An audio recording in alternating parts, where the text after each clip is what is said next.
Oh, schmack-em-a-gob and bang bang pizza skulls, everybody. All right, man. I don't have a chance to do much videos myself anymore. Most of them are donations, and I love doing donated episodes. Even if they suck, I love doing it. And it seems like a lot of you out there love it as well. But here's one that I came up with myself. Now, I even did a little research on my channel to see, man, have I talked about Lynyrd Skynyrd? How much I love Lynyrd Skynyrd? And it turns out I did do like a top song thing, top 10, 20 songs. But I never really got into Lynyrd Skynyrd. And maybe I will repeat myself when it comes to that top 10 video. But many of you probably didn't see it. So I will repeat myself again. Here where I live now in Hialeah, Florida, it's nothing but Cubans. But when I lived here, when I was a little kid, it was nothing but rednecks and really good people. They weren't racist. Alton Hicks, that lived right down up the street, about 7 houses away, used to have black co-workers over there, and he had a rebel flag. One time we were playing a Cheech and Chong album, me and his son Dale, and it was the wedding album where, I think it was called Hey Margaret, where a guy takes his wife to a porno theater, and a black guy appears on the screen, and he says in the record, "Oh look, they just brought a goddamn N-word." You know, he said the N-word. And Alton, this redneck, you know, total redneck, he's like, "Turn that garbage off. I don't allow that language in my house." So, I mean, now, you know, people with rebel flags are racist. I'm sure there are people from back then that were racist, but the rednecks I grew up with, shit, I'm Cuban. And they allowed me in their house all the time. They were the most non-racist people, and they got me into Skynyrd, man. And I'm telling you, man, at a young age, this band is still as special to me as it was back then. And that's why, I mean, I've heard some of the later Skynyrd stuff, but it just, I don't know, man. You know, I kind of give a pass to just about every band but Skynyrd. You know, to me, this shit's sacred. Ronnie Van Zant, to me, is sacred. Okay, I can accept Bob Burns being gone, and also Ed King, who's a god. But man, replaced by Steve Gaines, another god. But I'm going to go through all my Skynyrd albums, which only contain 70 Skynyrd. Nothing after that, with the exception of the Reunion album. And I want to go through this, man, because this band is so important to me. And this is an album I had since a little kid. It's got water damage, but the album is still in fine shape. This is the first album called Pronounced Lynyrd Skynyrd, which is basically a greatest hits other than Poison Whiskey and what else? Mississippi Kid. Everything else is a radio staple.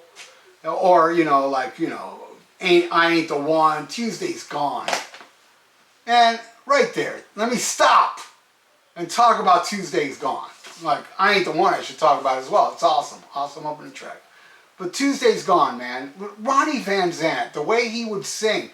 Not no technically great singer, but I'm telling you, man, that voice hits me harder than a technically great singer. You know, when he says at the end, you know, "Train roll on," man, hits me right there. And the way that guy was on stage, no shoes on and was just proud. He wasn't a showman. He was just up there, and he was, you know, and he had that band and, like, you know, Play It Pretty for Atlanta and shit like that. He was the real deal, man. No glitz and glamour. He was a Jacksonville boy, Southern boy, and just amazing. And yeah, Tuesday's Gone. I shall keep going now. Give Me 3 Steps. I'll admit, I'm burnt out on that one. But I will say, I was there in the lyrics where it says I was cutting a rug at a place called The Jug. I was at The Jug in Jacksonville when my band went on tour. We stopped, and I even visited Ronnie's grave, man, to show my respects.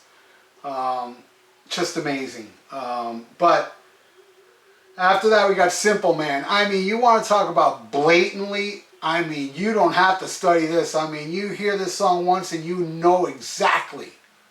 You know, it's a song about being good to people, man. Be a simple man.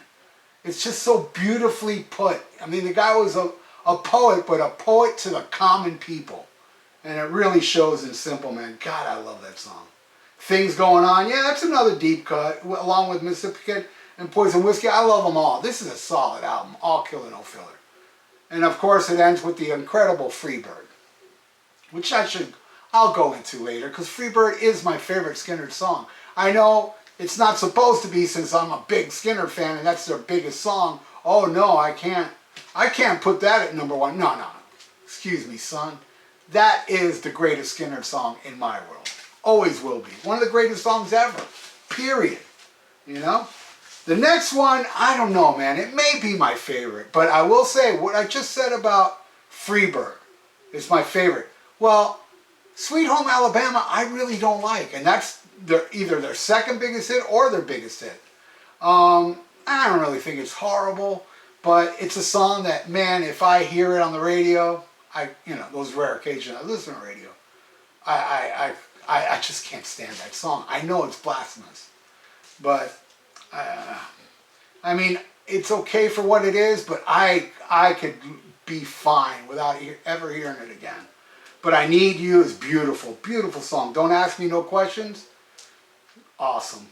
Working for MCA, amazing. My favorite song on here, The Ballad of Curtis Lowe, which is a fictional tale of a black blues man that Ronnie sings about, where he, get soda bottles and collect himself some dough just so he can give it to Curtis Lowe so he can play that dojo. But what I heard was, it was really a song that Ronnie wrote about Shorty Medlock, which was Rick Medlock's great his grandfather, who played the dojo. He's in the beginning of the Great Train, and some other Blackfoot songs. And for those that don't know, Rick Medlock was the original. I'll show it right here. The original Lynyrd Skynyrd drummer, right there. He's in Lynyrd Skynyrd now. He's the guy that fronted Blackfoot, guitar player, singer, but he was their drummer in the really, really early incarnation of Lynyrd Skynyrd. But yeah, Ballad of Curtis Lowe is probably in my top 3 greatest Skynyrd songs. Swamp, Swamp, Swamp Music, Needle and Spoon, The Dangers of Heroin, Call Me the Breeze, amazing. I know it's a cover, and it's just, I love it. Alright, the next one, Nothing Fancy. Now this one, I love it. What's so cool about this album was Billy Powell in the back of it giving the finger, which, in the 70s as a kid, I was like, oh man, that's hardcore, man. Now it's like nothing. But man, the opening track on this, which this is not in order, Saturday Night Special, which means as much today as it did back then. And a lot of people think it's a anti-gun song. It sounds like it, it's like, and all the problems we're having with guns today. But Ronnie owned guns, but what he's saying in this song is that, guns, pretty much what the old saying, guns don't kill people, people kill people. And like he says in the song, why won't we dump all those people to the bottom of the sea before some fool comes around here, wants to shoot either you or me? But, Ronnie owned guns, and, he hunted and stuff, and that's how it was back then. But, the Saturday Night Special at the time was a cheap gun you can buy for $20 in the shady part of Jacksonville, where like nightly people would get shot and killed by, in the bad neighborhoods. And the Saturday Night Special wasn't for hunting. It was only made for one thing, to kill people, So, the guy was a genius, man. On the Hunt, probably my favorite song on here, probably in my top 5, maybe number 4. And Whiskey Rock-a-Roller, what a great, great song. Railroad Song, Am I Losing? Awesome stuff. Now, here's the deal. On the first album was a hit. The second album, Sweet Home Alabama, big hit. This one didn't really spawn a hit. So I didn't find this out till many years later, but the next album is called Give Me Back My Bullets. I never knew what "Give Me Back My Bullets" meant. It meant, you know, as far as, you know, on the charts, you know, shot up with a bullet. So he was kind of singing like, man, we need another hit, so let's do this song. And it didn't really do well. I mean, I'm sure it did okay, but not as well as the first two albums. It probably did just as much as Nothing Fancy. But man, the song "Give Me Back My Bullets," "Double Trouble," "Roll Gypsy Road," "Roll," "Searching," oof, "Cry for the Bad Man," amazing stuff. Absolutely love it. And then, man, I gotta say, man, and I've said this before, I have a podcast where I talked about my favorite live albums. This is my favorite double live album of all time. My favorite live album of all time is Unleash the East Priest. Then it's this one. This one's so special. This is the one that my friend Dale Hicks owned. And we would play it so much at his house. And my God, every song on here. I mean, you know, with the exception of Sweet Home Alabama. But the rest of it, man, I mean, Needle and the Spoon I like more on here. And Traveling Man. And, you know, and of course the amazing version of Freebird, which is just unbelievable. And a great cover of Crossroads. T for Texas. This is when they got Steve Gaines in the band. See, Ed King left. So this is only Skynyrd album in the 70s, which only featured two guitar players, Ralston and Collins. So this album, I can't praise it enough. It's just, I am fanatical about this. And I play it all the time. And let me show you this here. I have the expanded edition, which has several songs that were from other nights, right? You know, it has different versions of Freebird and Crossroads and Sweet Home Alabama. Call Me the Breeze, Give Me 3 Steps, Searching, I Ain't the One, and Worker for MCA. All bonus tracks after the official live album. I gotta tell you, it's my favorite. My favorite double live album. The last album, and I will never forget when they played down here at the Hollywood Sportatorium. It was one of the last shows. They may have done a show or two after that. But I'll never forget being in my parents' car in the back seat listening to the radio where they gave commercials for the concert where it said, "Are you a street survivor? Lynyrd Skynyrd at the Hollywood Sportatorium." And I was like, God, I wish I could go. But I was a little kid then, man. Probably 12 maybe. So there's no way my parents would let me go. And I do have, it's not in here. I do have the original, I have the clipping because they soon died after this with the plane crash. I mean, all but Collins, Rossington, and Artemis Pyle, Leon, and Billy Powell. But Ronnie, Steve Gaines passed away, and Steve Gaines' sister, and Kilpatrick, was that his name? The manager. And that was the end of Skynyrd. The end. And soon after that, I don't know how long after, this was the very first Skynyrd album I ever bought. Oh, and let me talk about these songs, man. You know, What's Your Name, That Smell are the best known ones, but man, the one I love, and I would put it as number 2 as my favorite Skynyrd song is I Know a Little. My God, I like that. Ain't No Good Life, I Never Dreamed, amazing. One More Time. It's an amazing album. I wish they could have, man, I wish they didn't die. I'm sure the next album would have been amazing as well. But this was my first Skynyrd album that I bought as a kid, and it's so nice and fancy. I love the, you know, you can touch it. And what I love so much is when you open the gatefold, it's this like scribbly drawing of the band, make it look like, you know, fancy, nothing fancy here. And what a collection of songs. There's songs on here that, on none of these albums I talked about, like Down South Junkin', amazing. Coming Home, one of the greatest. I'd put that in my top 10. And you know, they rightfully put some of the Freebird Live, you know, and I'm glad they put On the Hunt on here. I would say, man, if anybody wants to get into Skynyrd, I would recommend first this, then this. And if you dig them both, get the rest, what I'm showing you. They did release this, I showed you earlier, First and Last, which has some unreleased tracks on here that are some good stuff, man. Let me get reacquainted. I believe Down South Junkie's on here, right?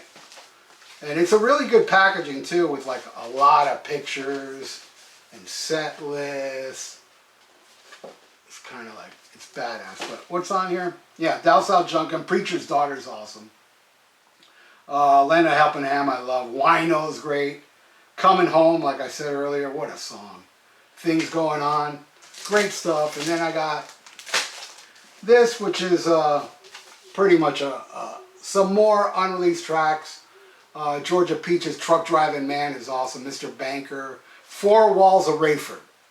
I would put that at number 5 as far as my favorite Skynyrd songs.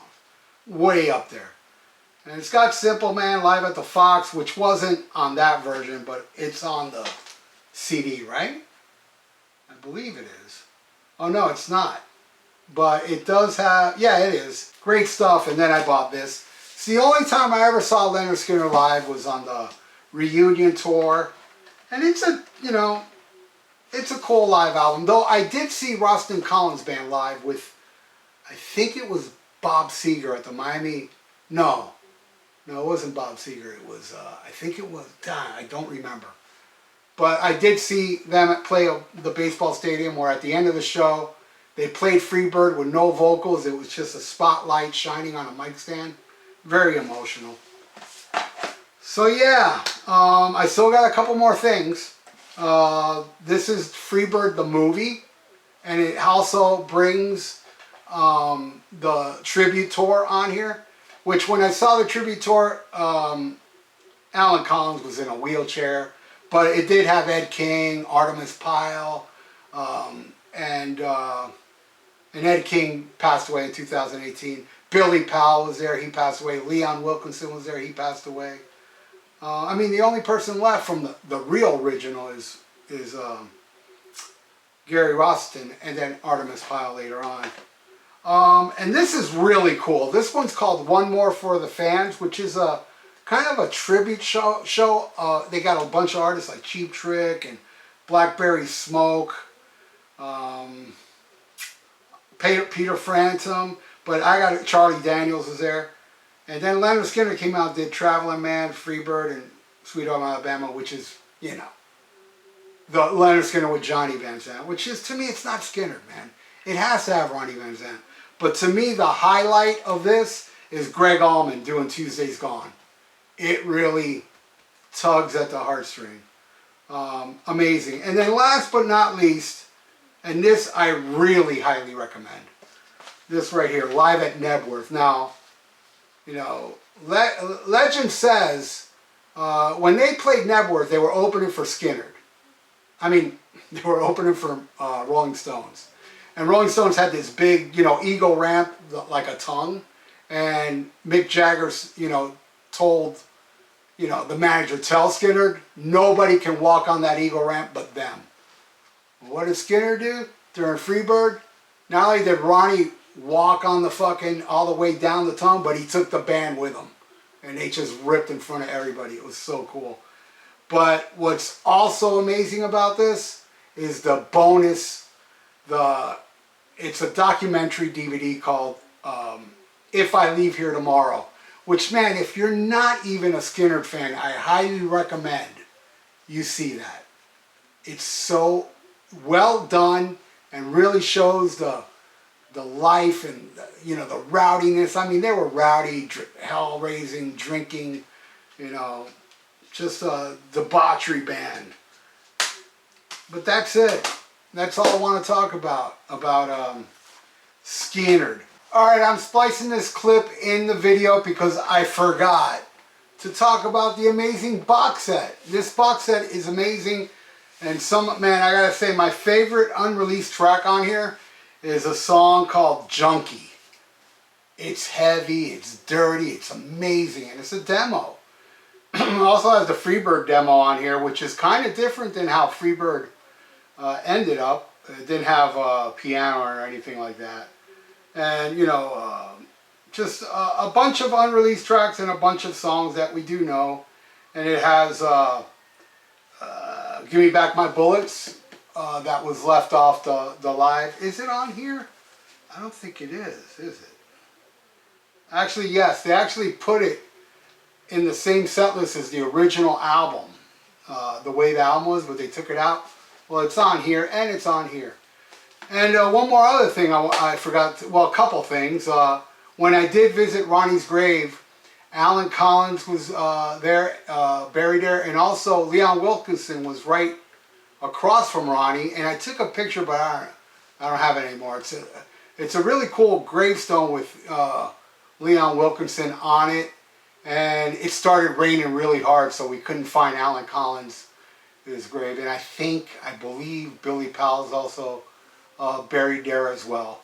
But yeah, and one last thing, and I found this to be eerie, even though I did have an argument with a guy online saying, that's Artemis Powell. No, this picture here you're looking at, that's Bob Burns, not Artemis Powell. And that is the original, where, you know, the original where the first album pronounced Lynyrd Skynyrd, that lineup. And if you notice, the only person standing in that picture is Gary Rossington. And he is the only one out of all those people you see there that's still alive. So it's eerie, right? Last man standing. I do want to do a side note.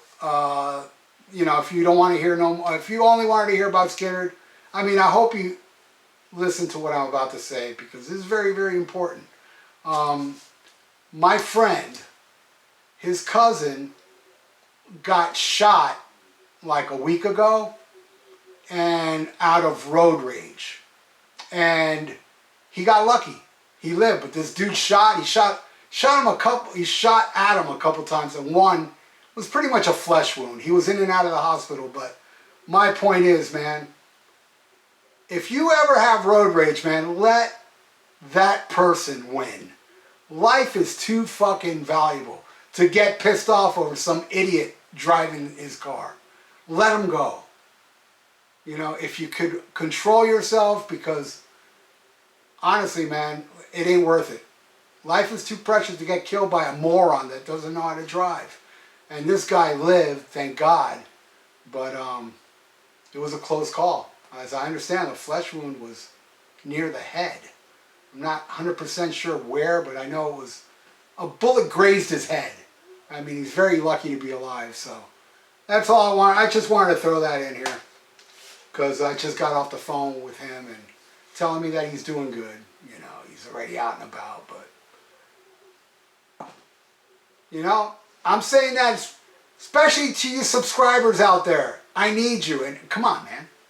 You know, if you're driving, any of my subscribers, you're driving out there, and some idiot cuts you off or whatever, let it go. Let it go, because you know what? It just happened to me. It happened to me the other day with a school bus, no less. You know, ran a stop sign. I let it go. I know the school bus driver ain't going to pull out a gun and shoot at me, but still, it was practice for the next moron that cuts me off. You know?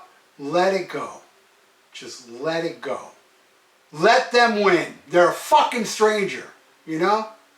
Somebody does something stupid in their car in front of you and they don't hit you, let it go. Try to like avoid, you know, the lane they're on, you know, get away from people like that. Because I need you guys, man. You subscribers. If you're not subscribed, go ahead.